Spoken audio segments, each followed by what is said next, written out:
আমাকে প্রাথমিকভাবে কিছু বিষয়ে জানানো হয়েছে না। আমরা যখন দেখলাম যে প্রশাসকের নিয়োগের প্রজ্ঞাপনে নির্দিষ্ট কোনো সময়ের উল্লেখ নেই এবং আমরা শুনলাম যে যিনি স্থানীয় সরকার মন্ত্রী আছেন তিনি একটি প্রশ্নের উত্তরে বলছিলেন যে সিটি কর্পোরেশনগুলোর মেয়াদ শেষ হলে নির্বাচনের বিষয়ে ভাবা হবে।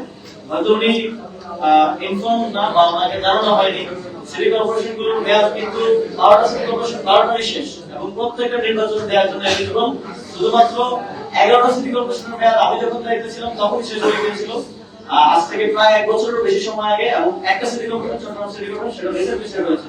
সুতরাং প্রত্যেকটা সিটি কর্পোরেশনের নির্বাচন দেওয়ার জন্য উপযুক্ত এমন সময়ে নির্বাচন না দিয়ে কোন নির্দিষ্ট সময়সীমা উল্লেখ না করে প্রশাসক নিয়োগ দেওয়াটা আমরা মনে করি এটা একই সাথে অগণতান্ত্রিক এবং একই সাথে এটা লেভেল প্লেইং ফিল্ডকে নষ্ট করবে।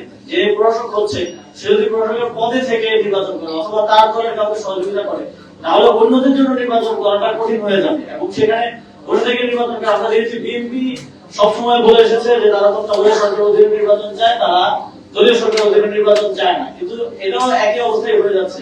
দলীয় লোক চেয়ারে বসে থাকা অবস্থায় নির্বাচনটা এক ধরনের নিরপেক্ষ নির্বাচন হওয়ার সম্ভাবনাটা এখানে কমে যায়।